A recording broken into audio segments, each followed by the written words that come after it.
تعال تعال تعال يا معلم يا معلم يا معلم عارفك معلم انا عارفك معلم Hannibal, can I get a picture with you?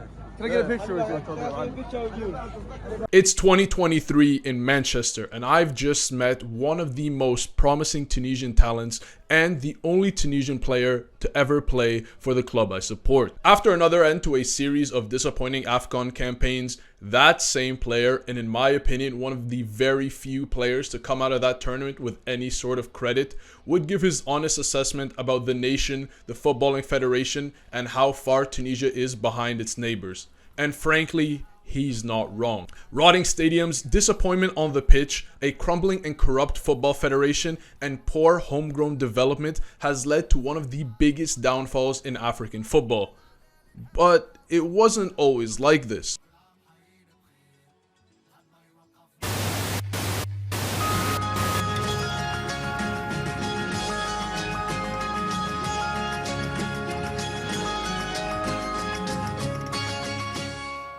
The year is 1978 and the Tunisian National Football Team has qualified for the World Cup for the very first time. Back in these days, there would only be one team that would qualify out of each Africa, Asia, and CONCACAF. To qualify out of Africa, Tunisia had to beat strong opposition in Algeria and Morocco before entering a group stage against Nigeria and Egypt, eventually topping that group. Unfortunately, when it came for the draw for the World Cup, the newcomers wouldn't be so lucky. This was because they fell into a group with the defending champions West Germany, Poland, and Mexico. However, despite a very tough group, Tunisia would make history in this World Cup by becoming the first African team to win a game at the World Cup finals, beating Mexico 3-1.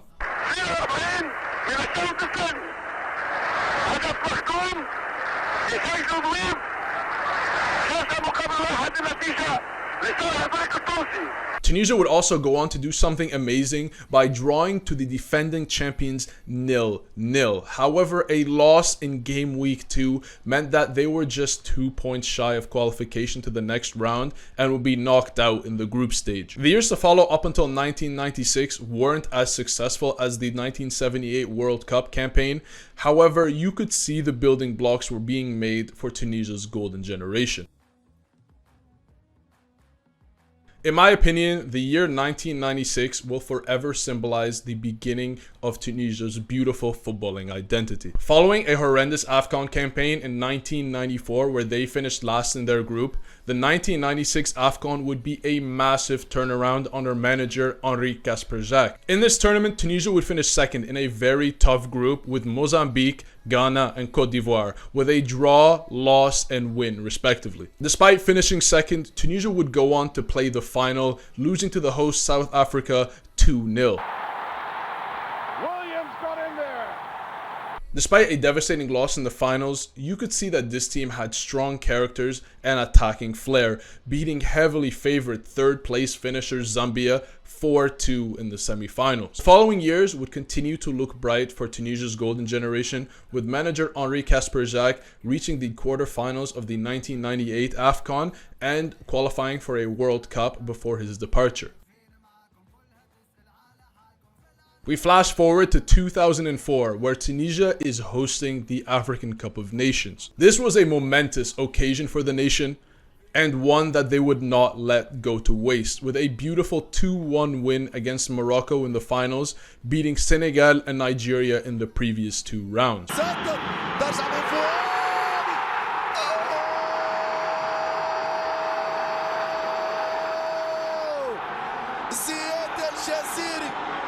When we talk about the golden generation of Tunisian football, the years between 1996 and 2007 were the brightest. They would make major strides in getting African football recognized worldwide, as well as in African club football, with 3 different clubs winning the CAF Champions League, in Al-Taraji, Al-Najm Al-Sahli, and Club Africain, all claiming CAF Champions League glory. One thing that you noticed during this period of success was that there were very few managerial changes, with manager Roger Lemaire overseeing the national team from September 2002 until June 2008. the longest stint ever by a manager of the Tunisian national team. Big players playing in Europe also cemented the nation as a strong hub for footballing talent. At this time, 78% of the 23-man squad that went to play the 2006 World Cup played in European first divisions, including the Premier League, Ligue 1, Eredivisie, Serie A, and the Turkish Super League.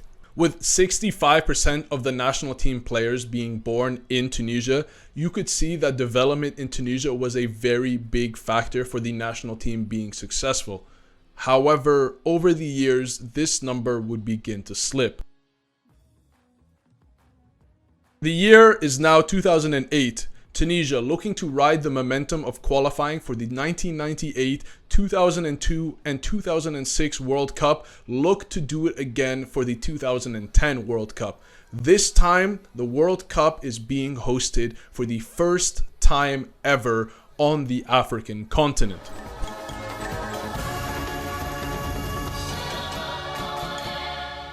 All was looking good for Tunisia to continue to grow their success. However, in the background, issues started to grow. In the final match of their winner-takes-all World Cup qualification group, Tunisia sat in first on 11 points, needing a win in their final match against Mozambique to guarantee qualification.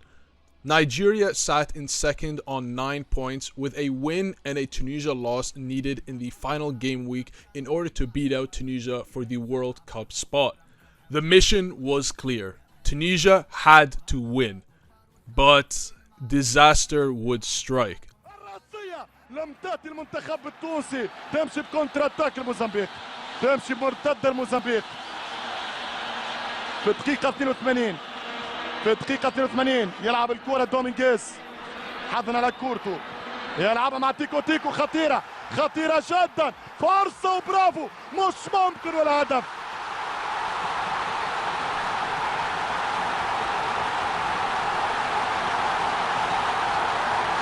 Tunisia would go on to lose their must-win match against Mozambique 1-0 with a goal coming in the 83rd minute. And to make matters even worse, Nigeria would beat Kenya 3-2 in the other match, putting them first on the last day of the group, beating out Tunisia for qualification for the World Cup in South Africa. When looking at the 2010 World Cup qualification campaign in isolation, you would think that this would be a small stumble for a team that was building on previous success. However, cracks were beginning to form, and the following years wouldn't be kind to a federation that had just gone through its golden generation. The period between 2008 and 2013 saw a total of 7 managerial changes, with a total of 3 coming in 2013 alone. When looking at the previous data, this may not seem like something of note, as this had previously happened in 2001. However, what was of note was that the early 2000s were much more successful for the national team, which had qualified for the World Cup despite poor AFCON runs. This, unlike the success of 6-year manager Roger Le Maire, did not give the time for any manager to come in and instill a footballing ideology and show the footballing federation's need for immediate success. A theme that was very prevalent for a nation undergoing a very tough political period. Further demonstrations have been held in Tunisia's capital, Tunis, with scuffles breaking out between authorities and protesters. As you may know, during this period, in 2011, the Arab Spring began in Tunisia. And some of you may be saying, what exactly does this have to do with football? Let me explain. The Arab Spring, specifically in Tunisia, saw the removal of long-standing President Zain al-Abidine bin Ali and brought an era of demands for better quality of life and improvement to a people that wanted change. When the removal of bin Ali came, the Tunisian people were almost expecting immediate changes. And with the long dragged-out methods of changes that occur with democratic politics, this saw a population upset that things were not getting better quick enough. Now, to relate this to football, you can see that on both of these fronts, the Tunisian people and the Tunisian Footballing Federation were okay with ripping up everything and starting again in the search for immediate success. This is a theme that has continued in the country till this day. Going back to Hannabel's comments, this shows that culturally and in football, we have always looked for the quick solution rather than building and working towards something greater. This would be further highlighted during this period, where the federation was struggling with internal administrative weaknesses and growing tension between leadership and the sports ministry. Tensions that would become public years later with corruption allegations and highlighted even more after a certain controversial figure would take charge of the federation in 2012. In 2012, Wadie Jary was elected as the president of the Tunisian Football Federation, a position that he would hold for over a decade. His presidency appeared to initially stabilize the federation, but over time, critics accused him of blurring the lines between politics and football governance, centralizing power, and making strategic decisions based on influence rather than long-term planning. This came during a time of political instability in the country, which led to a footballing federation that was in survival mode rather than building off the success of its previous golden generation. Disputes between the federation and clubs in the Tunisian Pro League, with demonstrations even occurring in some cities over punitive sanctions against local teams, hinted at deeper issues of authoritarian governance and a lack of transparency that would later explode into full-blown scandal, with match fixing, financial misconduct, and even money laundering being things the president would come under fire for. The period between 2013 and 2017, Tunisia continued to struggle in the African Cup of Nations, often exiting at the quarterfinals or group stages, despite having a pool of very talented individuals. During this period, the national team continued the frequent changes in managers, with 7 managers coming between the period of 2013 to 2017, destabilizing continuity and tactical identity. These managerial changes weren't solely performance-based. Budget constraints and federation politics often dictated appointments, meaning experienced foreign coaches were rare or short-lived, and local managers were given short leashes with little strategic backing. These constraints and politics often meant that many of these managers were removed if they stumbled, no matter what the reason was. When we look off the field, domestic football infrastructure and youth development in the national leagues continued to stagnate. Many local coaches and fans cited a lack of investment in modern training facilities and youth academies, contributing to a shrinking pool of homegrown talent that would challenge at the elite level. Even looking at the national team, this was starting to become evident, with a larger focus on foreign developed players. In previous years, foreign-born players made up a lot smaller of a percentage. However, as the years went on, this number seemed to increase, showing the demise of elite football development in the nation. This demise in local football development would become especially apparent when the 2018 World Cup squad would be announced. Following many years of AFCON disappointments and failed World Cup qualification campaign, Tunisia would finally make something happen and qualify for the 2018 World Cup in Russia, their first World Cup in 12 years. Looking at the 23-man squad for this World Cup, you can see that 57% of this team were players born in Tunisia, a decrease from the 65% number seen in the 2006 World Cup. The main number that showed the decline in Tunisian player quality, however, would be the number of players playing in European top leagues. In 2006, this number sat at 78%, with a lot of these players having major roles at their clubs. However, in the 2018 World Cup squad, this number dropped to 43%, with only Wahb al-Khazri, Elias Skhiri, and Naim Sliti being starters for their clubs. The main difference as to why that number was so low was due to the increase of Tunisian players playing in non-Tunisian Arab leagues, such as Qatar, Saudi Arabia, and Egypt. This, in my opinion, is a massive decrease in quality when compared to the European game, and ultimately goes to show that if you have a large number of players playing in these leagues, it will lead to a weaker national team. With all this being said, Tunisia would actually enter the 2018 World Cup with its highest FIFA World Cup rankings ever, sitting at 14th place. A number that, in my opinion, was grossly overinflated. The World Cup campaign saw Tunisia beat Panama in the groups 2-1, but failed to make it out of the group, with England and Belgium taking first and second place. While qualification felt like a resurgence, deeper analysis showed the team lacked tactical cohesion and adaptability against higher level opponents, likely from the lack of European football experience in the squad compared to previous World Cups.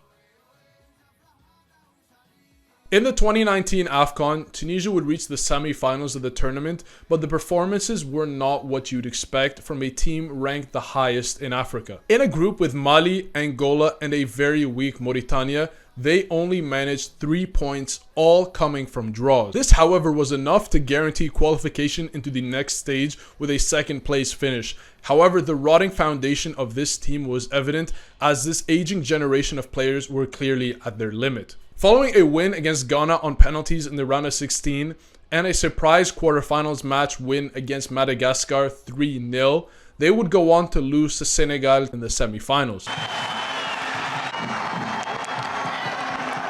Overall in this tournament, Tunisia would finish 4th with 1 win, 4 draws, and 2 losses, showing that yes, this team did have ability. However, they lacked the cutting edge against teams that they were more evenly matched against, and sometimes even against teams that they should be beating. Domestic league structures and youth development continues to stagnate, with both the U17 and U20 teams failing to qualify for the World Cup in 2019. During this time, Tunisia's A-team, which is a team of young, locally developed players, even withdrew from the African Nations Championship in 2018 and 2020. This is a tournament that is usually used to highlight locally developed talent, and by withdrawing from these 2 tournaments, Tunisia would face administrative sanctions, including a $50,000 fine by the CAF and banned participation in the 2022 edition of the tournament. When looking at this tournament, its importance may not be apparent. However, it usually is a strong indication for how good the local league is being developed, which can directly translate to national team development.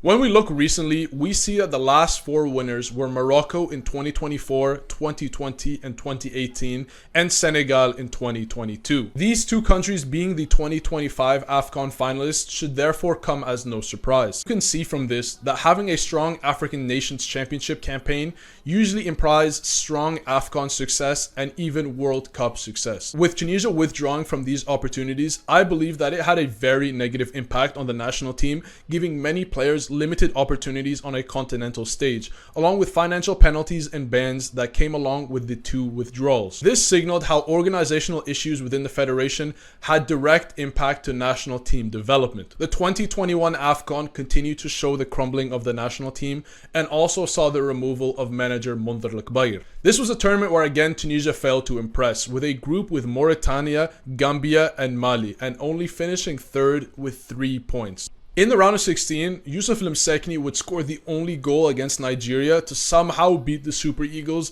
despite them being extremely dominant. Over losing to Mali in AFCON group stage, Jalal Al-Qadri would come in with a very big task of beating them to get qualification for the 2022 World Cup.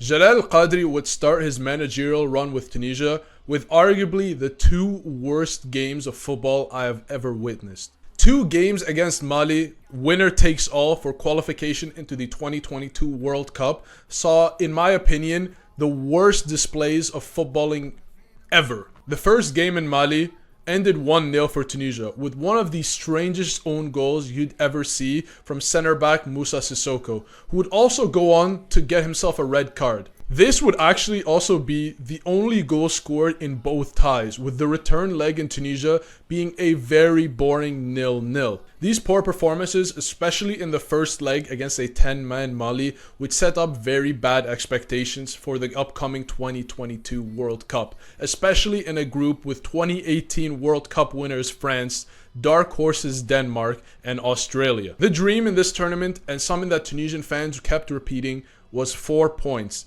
A loss to France, a draw to Denmark, and a win to Australia. Similar to the stats that we looked at in the 2018 and 2006 World Cup squads, we can look at this squad and see that 54% of the team was locally born. This was a slight decrease from the 57% seen in the 2018 World Cup. However, this still shows a pattern. Of these players, 42% of them played in European leagues. However, only 15% or 4 players played in Europe's top 5 leagues. You can also see when looking at the squad a large increase in the number of players playing in non-Tunisian Arab leagues, including Qatar, Kuwait, Saudi Arabia, and Egypt. Going back to the 2022 World Cup, do you remember when I said 4 points would be the dream? Tunisia would actually end up getting those 4 points. However, it would not be the way that I had previously described. A draw to Denmark was as planned. However, a loss to Australia and a win against France was very much off script. The loss to Australia was a very devastating one. I remember here in Canada waking up at 5 a.m. to watch that game. Tunisia were dominant throughout with a strong midfield and defense. However, they just lacked the cutting edge going forward, hitting the post and not being able to finish their chances. Following the World Cup, the narrative was very much this being a success on paper, but this, however, masked deeper issues. The team still lacked a coherent tactical identity going forward, and especially without a strong striker, this meant that a lot of their dominant performances wouldn't count to anything. This recurring theme of not being able to take your chances underscored something very important to me. Qualification to a World Cup was no longer an issue. However, they had to evolve and become a threat in these games. Especially with the increase of teams going to the 2026 World Cup and beyond, qualification to the World Cup should no longer be something to be proud of and should actually be the standard.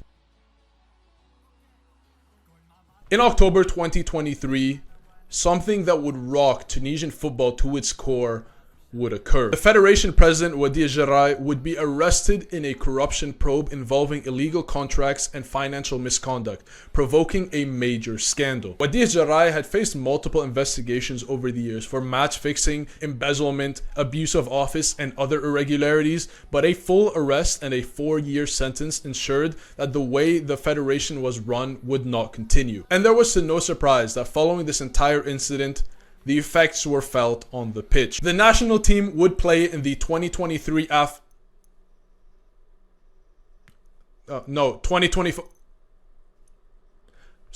2023 AFCON in January 2024.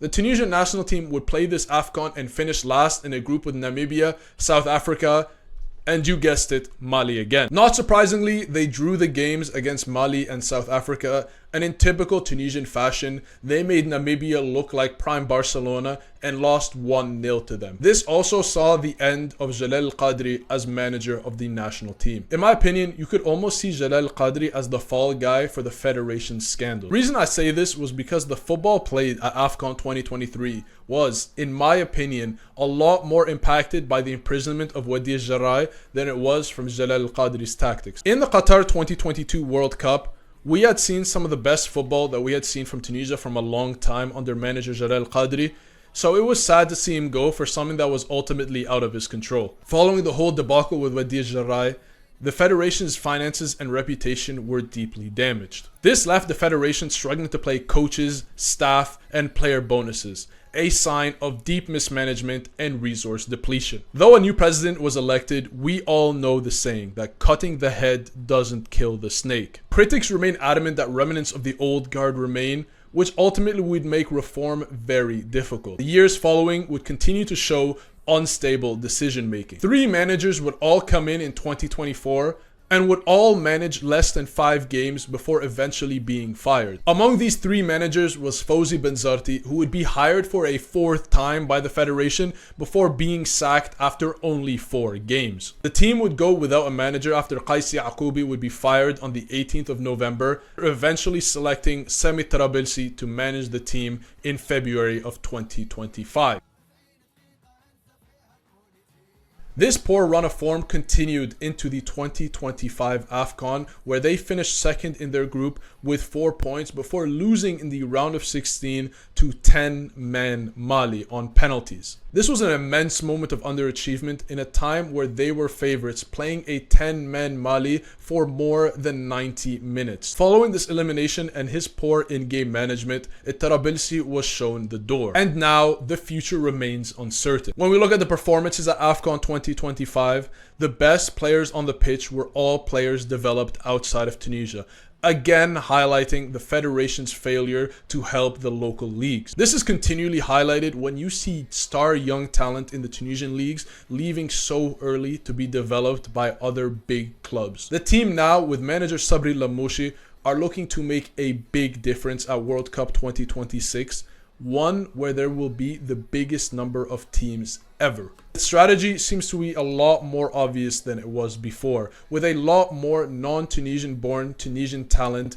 looking to spearhead the squad. Now we ask ourselves, will Tunisia finally break past the group stage curse, or will mismanagement of a very talented squad continue? If another golden generation is to fall, what is the future of the national team? Will Tunisian born outside of Tunisia still choose to represent a country led by such poor leaders, or will they wait for other opportunities? All of this and more will be answered at World Cup 2026, a now or never moment for a team dying for success. I want to thank you guys for watching this whole video. I know it was a very long video compared to my other videos, but I put a lot of time and effort into the research and everything with it, so I would really appreciate if you could drop a like and a subscribe for it. We will have a lot more content on this channel coming for the 2026 World Cup, even some vlogs live at some games as well, so I look forward to having you on this journey. In closing, I want to say I appreciate all of you guys for the support, and we'll catch you on the next one.